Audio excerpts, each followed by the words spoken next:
கிலோமீட்டருக்கு இவ்வளவுதான் ரூபான்னு இருக்கணும். அதை மீறி எக்கச்சக்கமா விலையை ஏற்றி கூடுதலாக கொடுக்கறதுல வந்து கிட்டத்தட்ட 1000 கோடி 922 கோடி இதுல பெரும் நஷ்டம் அப்படின்றதுல மட்டும் நட்டன்றதுல மட்டும் பார்த்து எடுத்து கணக்க சொல்லி ஊழல் வெளிப்பட்டு இருக்குது. அதை பத்தி எந்த ஊடகமும் விவாதிக்கல, பேசல. அதுக்கு பிறகு இன்னொரு ஊழல்னாக்கா அந்த கழிவறை இருக்குல்ல, சென்னை மாநகராட்சிக்குள்ளாக எல்லா இடத்துலையும் இருக்கக்கூடிய பொது கழிவறை, அந்த கழிப்பிட வசதி, அதை வந்து கழுவுறதுக்கு முதல்ல தொடக்கத்தில் ஒரு ₹3.50 ₹3.60 வச்சுட்டு இருந்தாங்க. தண்ணி ஊற்றி ப்ளீச்சிங் பவுடர் போட்டு பெருக்கி அடிச்சு தண்ணி ஊற்றுவாங்க, அவ்வளோதான் இருக்கு. அது ஒரு ஒரு ஒரு ஒரு ஒரு டாய்லெட், ஒரு இதுக்கு, ஒரு கழிப்பிட அந்த இதுக்கு உட்கார இடத்துக்கு மட்டும் அந்த தொகை ஒரே இடத்துல 10 இருக்கும், 8 இருக்கும், 7 இருக்கும், 5 இருக்கும். அது அந்த அந்த பகுதி மக்களை பொறுத்து இருக்குது. இப்போ அது எல்லாத்துக்கும் சேர்த்து கணக்கு அப்படின்றப்ப ஒரு மொத்தம் இவ்வளோ தொகைன்னு கொடுத்துட்டு இருந்தாங்க. அது இன்னைக்கு கூடுதலாக பல மடங்கு பெருக்கி எடுத்திருக்கிறாங்க. அதுலேயும் வந்து பார்த்தீங்கன்னாக்கா 1000 கோடி ஊழல் அப்படின்னு பேசு பொருள் ஆக்கியிருக்குது. இதுவும் வேற எந்த ஊடகத்திலையும் விவாதிக்கப்படலை, பேசப்படலை. எல்லாவற்றுக்கும் மேலாக அமலாக்கத்துறை நேராக உள்ள நுழைஞ்சு ஆதாரங்களை எல்லாமே எடுத்து வச்சுக்கிட்டு ரெய்டு சுத்தமாக வந்து சோதனை பண்ணி அதில் வந்து குறைந்த தொகை ஒரு 1000 கோடி இதில் ஊழல் முறைகேடு நடந்திருக்குது. அந்த குடும்பம் அதில் தொடர்பு பட்டிருக்கிறதுன்றதெல்லாம் வெளியில் பேசப்படுற பொருள். இதுவும் இந்த ஊடகம் எதுவும் பேசலை.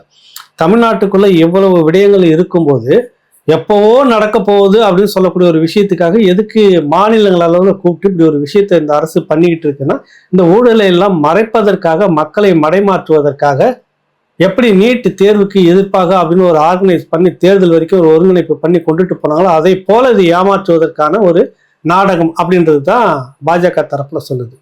பாஜக அது சங்கி, அது எது சொன்னாலும் திராவிடத்துக்கு ஏற்புடையதாக இருக்குது. சரி, ஓகே வச்சுக்கங்க. இப்போ கேட்குற கேள்விக்கு என்னன்னா, கேரளாவில் நமக்கு தண்ணி பிரச்சனை இருக்கு. முல்லை பெரியாறு அணை நீர்மட்டத்தை உயர்த்துறது, குறைக்கிறது, இப்படியான பிரச்சனை, தண்ணியை விடுறது போகிறது, இப்படி பிரச்சனை. அதனால 7, 8, 9 மாவட்டங்கள், கிட்டத்தட்ட 9 மாவட்டங்கள் விவசாயம், குடிநீர் உள்ளிட்ட எல்லா பிரச்சனைக்கும் மையமாக இருக்கக்கூடிய அந்த விடயத்தை ஒன்றும் பேசி தீர்க்க முடியாத விஷயம் இன்னும் இழுத்துக்கிட்டே இருக்குது.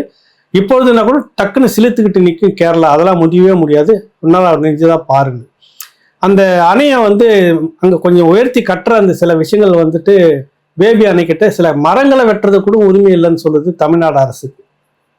இப்படி ஒன்று அங்கே இழந்துகிட்டே இருக்கிறத பற்றி அந்த முதலமைச்சரோட பேசலை. தமிழ்நாடு முதலமைச்சர் ஐயா ஸ்டாலின் இருக்கிறாரு, இவர் பினராயி விஜயன்கிட்ட பேசலை. அது இல்லாமல் வந்து மருத்துவ கழிவு வந்து இப்போ நாயை பிடிச்சின்னு வந்து இங்கே விட்டுற அளவுக்கு இறங்கி போச்சு. தமிழ்நாடு குப்பை கூடையா மாறிக்கிட்டு இருக்குது. இதை பற்றியும் ஒரு விஷயத்த நீங்கள் பேசலை. கேட்டால் அது வேறு இது வேறு. அதுக்கு கடிதம் எழுதி கொண்டு இருக்கிறார். இதுக்கு உட்காந்து கடிதம் எழுத வேண்டியதான முதலமைச்சர்? ஏன் இந்த டிராமா பண்ணணும்? இதுதான் எல்லாருக்குமான கேள்வி.